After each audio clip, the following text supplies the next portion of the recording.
Hello, my name is Sebbi, and welcome back to the coffee break in Minecraft. Today is Sunday, March 27th, 2016, and today is also Easter. So, happy Easter everybody! I hope you can enjoy the Easter holidays, you can find some delicious sweets, and you can also enjoy the first spring days. Moreover, today is the crazy day where we change from wintertime to summertime. And yeah, that's all the time a very strange tradition. To me, it makes absolutely no sense to do this because, yeah, in the end, I get up in the morning and I look at my computer screen, and so I don't really see the point of changing the time because, well, suddenly the sun is a little bit longer in the sky or so. But, well, someone has decided that we have to do this, and so, I have to do it as well in order to stay consistent with the world around me. And yeah, so, okay, now we have summertime. That's good, I guess, or so. And yeah, so today is also the second part of the Iceland Report. Maybe we can call it the Iceland Report, the Great Thaw. Because the second week of my journey to Iceland was really the Great Thaw, as we had temperatures up to 9 degrees centigrade or so. We had strong wind, and so the snow melted away like crazy, and this was really sad because I really wanted to enjoy strong winter and a lot of snow, and then in the second week it just started to melt away, and this was sad. This was really sad, but still it was a great time. And as there was so much snow, there was enough snow left, but toward the end of our journey, most of the snow was gone, and this was really sad to see. But well, unfortunately, you can't change it, and so we just had to accept it. And yeah, can I place something else on there? Not really. So what else? So I think I finished last episode as we basically got to our friend's house, and on our way there we visited the Godafoss, one of the most beautiful waterfalls in Iceland, and I think I even talked about the attempts to get to the Dettifoss, the very tall and beautiful waterfall. But at first the road was blocked, and over time they cleared the road, and then we had the chance to get there. And yeah, so next, another thing we experienced as we were at our friend's house were some beautiful northern lights. This was so fantastic. They were really strong. They were they even moved and they changed all the time, and so it was just amazing to see and enjoy the northern light. And this was such a beautiful evening or night. I think they appeared around midnight and they lasted for more or about an hour or so. So from midnight to past 1 a.m. we were watching the northern lights, and it was really amazing. So this was fantastic, seeing northern lights, and it was not the first time that I saw northern lights. I already saw some northern lights. Once we traveled in March. This was, I think, 2013. I think 2013 in March, we traveled to northern Norway, to the Lofoten, in order to see northern lights. And yeah, we were lucky during this journey, and there I saw northern lights for the very first time. Then on my first journey to Iceland, as we were there in August and September, we stayed for 1 day in a small cabin that was built on top of a lava field. And because there was nothing around us, how many do I need? Two additional ones. And as there was nothing around us, there was no light pollution, and there I saw for the second time northern lights, but both times it wasn't as strong as it was during this particular night this time in Iceland. And wow, this is so fantastic and so amazing. to see those stripes moving in the sky and to really realize, okay, this is Northern Light and it's absolutely silent, so you don't hear something. And this is really what is so interesting and so amazing about this, that, okay, now I think, yeah, by the way, I like to build my workshop up here, and that's why I have now built those 6 furnaces. And I think I need another crafting table.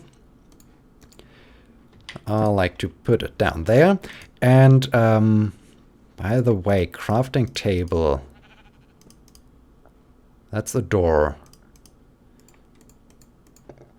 That's a wooden trapdoor. All right. I'm just a little bit confused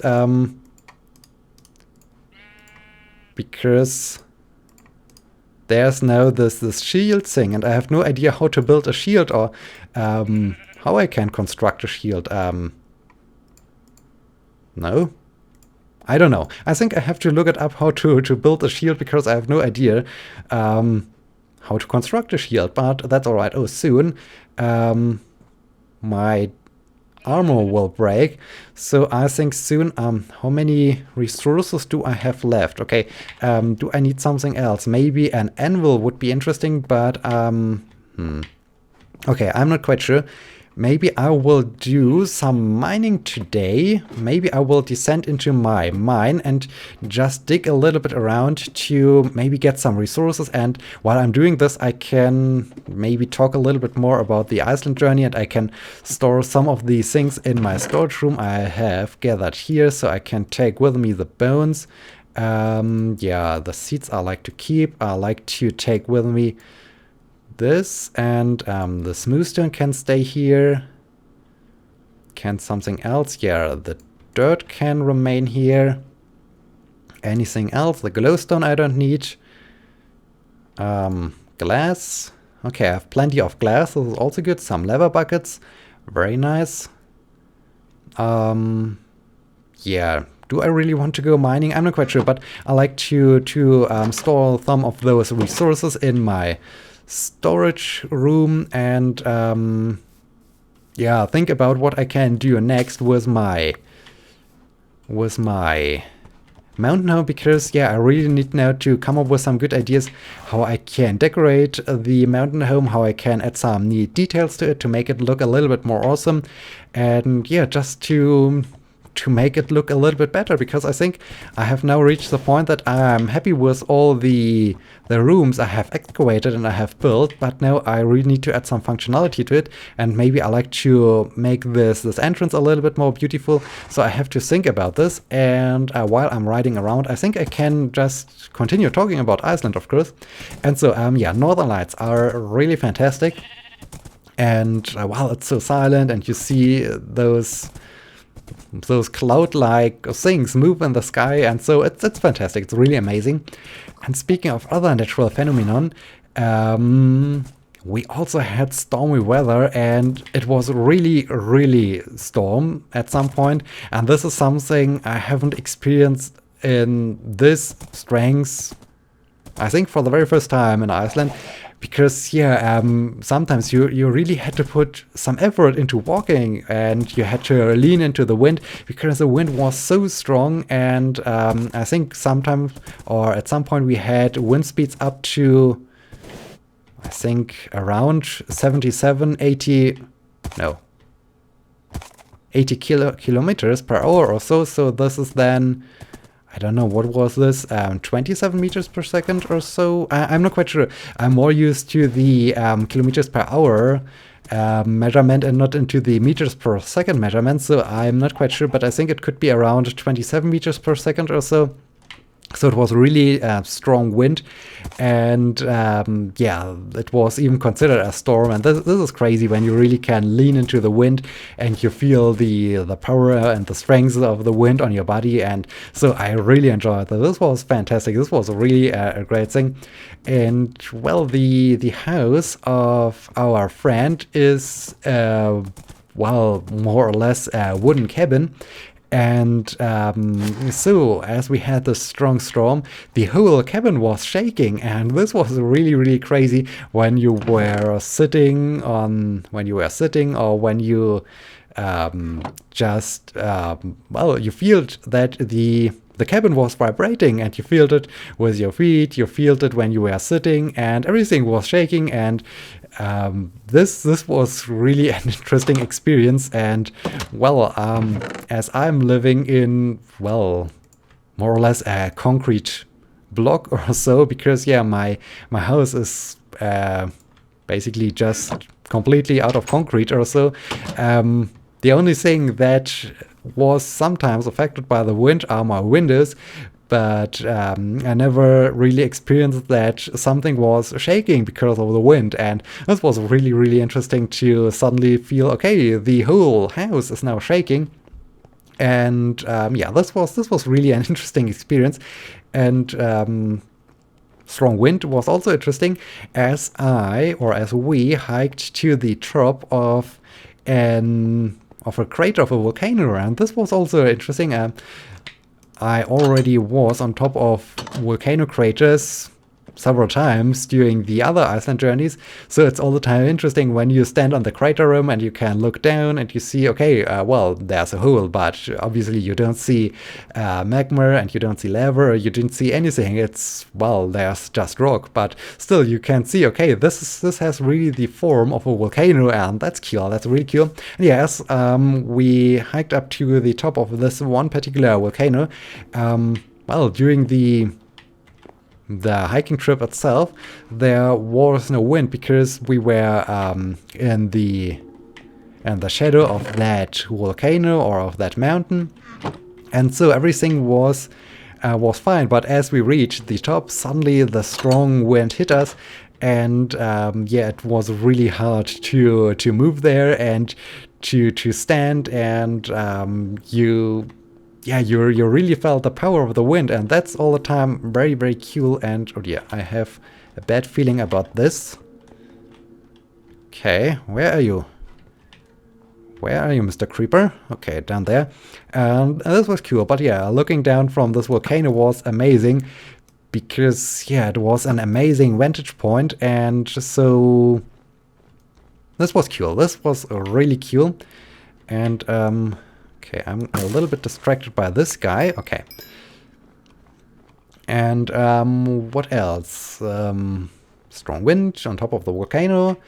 We also made it to maybe the most northern point, or the most northern tip of the mainland of Iceland. And so we were just shy of the Arctic Circle. Iceland itself, or the mainland of Iceland, is just below the Arctic Circle, but there is a very, very small island to the north of Iceland that still belongs to Iceland, and this island is exactly at the Arctic Circle. So we were just shy by a few minutes or so of the Arctic Circle, and that's pretty cool. That's an interesting thing to realize, okay, I'm that close to the Arctic Circle, and that's pretty amazing. And so I really enjoyed this. And there was also a very interesting or a cool lighthouse. And it was just cool to think about the fact that, okay, now behind me is just, or in front of me is just the ocean, and somewhere is then the North Pole, and there's nothing else than water, and that's pretty cool. That's really amazing. This is really a cool thing to realize. And we also visited the most northern town of Iceland, and it wasn't that spectacular. There were a few houses and a harbor and so on, but still the most northern town of Iceland. And they built a thing called the Arctic Henge. It's basically they piled up some large stones to an interesting shape, and this was placed in a circle, and it looked really cool. I think once I'm doing all the videos from my Iceland journey, you can see how this Arctic henge looked, and this was really a cool thing, and it was interesting to see that. And it was really interesting to see that Arctic henge, and yeah, so probably most northern tip of Iceland. And well, one other thing that gold, that is pretty cool. Well, Iceland and volcanism and geothermal activities, so they have access to, well, water that is all the time heated up by the geothermal activity, and in this case they have warm water basically everywhere, and one of the traditions is to have hot pot, and or even to choose this was close once again, to sit in some hot water next to a geothermal active area, well, once when there's something like this available, and or to just have a hot pot on the porch of your house. And this is exactly what our friend has on her house. It's basically, yeah, it's not like a whirlpool or so, but it has maybe the size of a whirlpool, and you can fill it with water, of course. This is water heated up by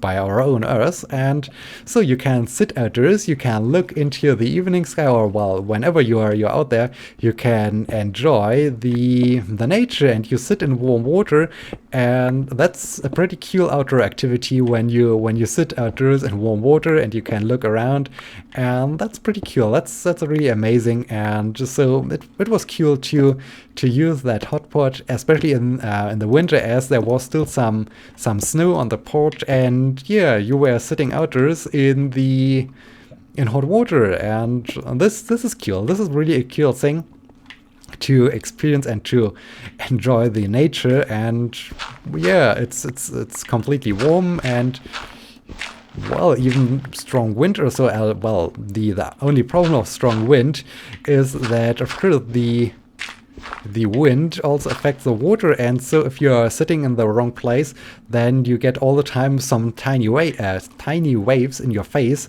But yeah, this was cool. This was really cool, and this is probably not good.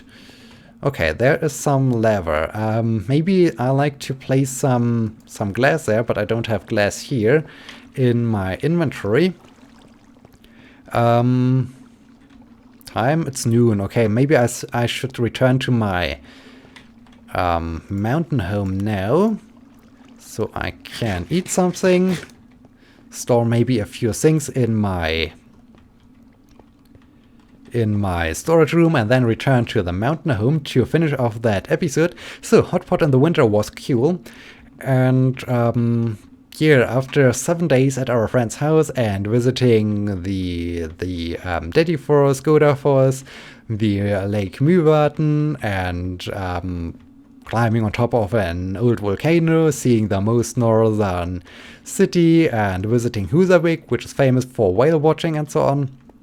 After those 7 days, we unfortunately had to leave our friend's house in order to start the journey back to the southwestern part of Iceland, where the international airport is located, and we did this in 2 days.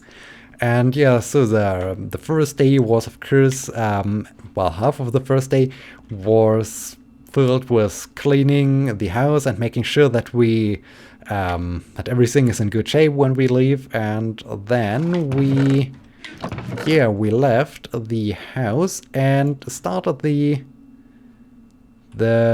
journey back to the southwestern part of Iceland. And on the way we saw some frozen rivers, and as said, the Great Thaw. So the river started to, or the ice started to melt, and so there were sometimes large chunks of ice in the water, and this was really, really spectacular.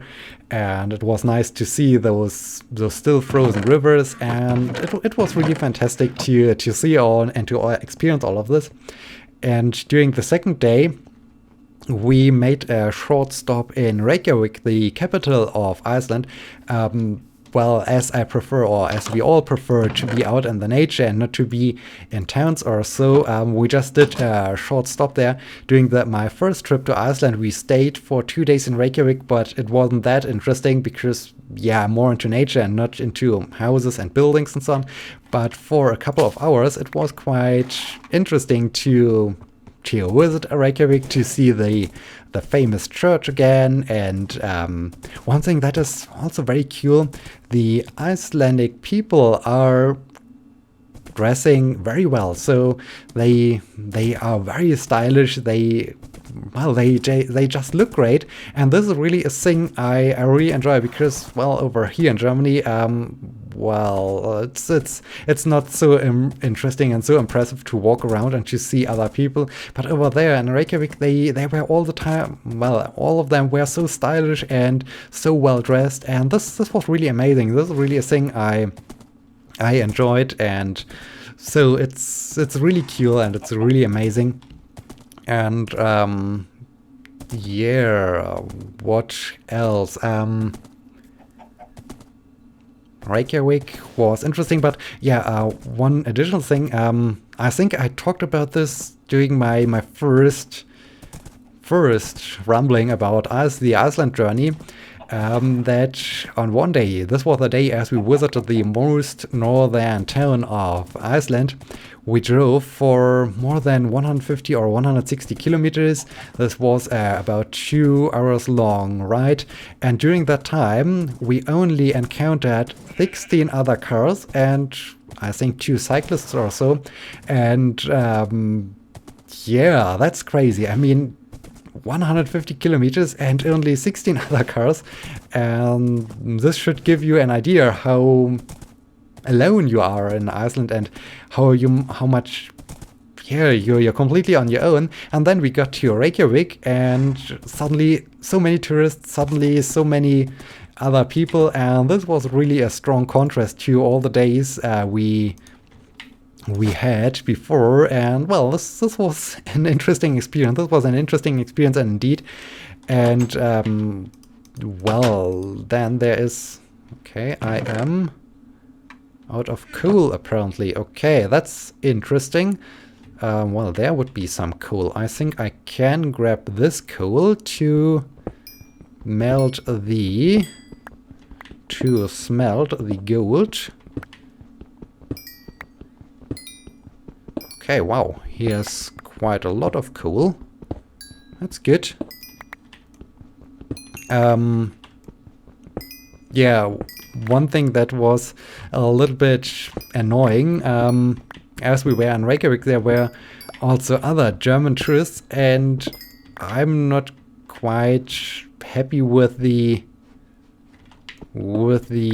often German culture, or well, not the culture itself, but the German people, or the behavior of the German people. And I don't know, it's really hard to describe why I'm not so, well, they are not so welcoming. They are not unfriendly, but I'm not quite, well, I don't really like the way how the Germans are sometimes. And yeah, then on the last day in Iceland, I ran into some other German tourists, and they were so annoying. They were a prime example for what I really dislike about German people. And yeah, it was really a shock to, okay, last day in Iceland, and well, fantastic, you run into some German people and they are annoying, and oh dear, why?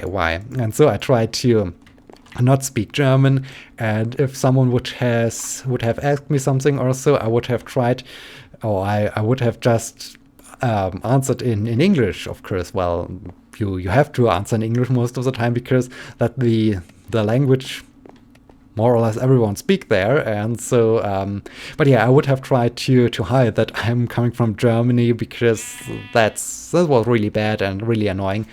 And yeah, but in total, the whole Iceland journey was fantastic. It was so amazing.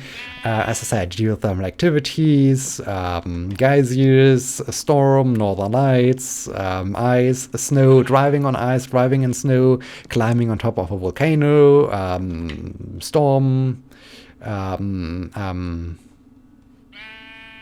yeah, and all the other things I mentioned, and so I'm still over the moon. It was really a fantastic journey, and yeah, this was really cool.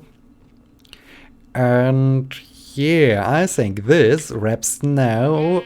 I think this is now all I have to tell you about the journey to Iceland. Now it's time to celebrate Easter. I hope, as I said, you have a great Easter holiday, and well, I will be away once again for a week or so. So next episode will be probably on Wednesday in a week or so. And with this, I'd like to thank you for watching. I hope you have enjoyed this, and I hope you will be joining me in my next episode of Coffee Break in Minecraft. And yeah, so until next time, happy Easter. See you!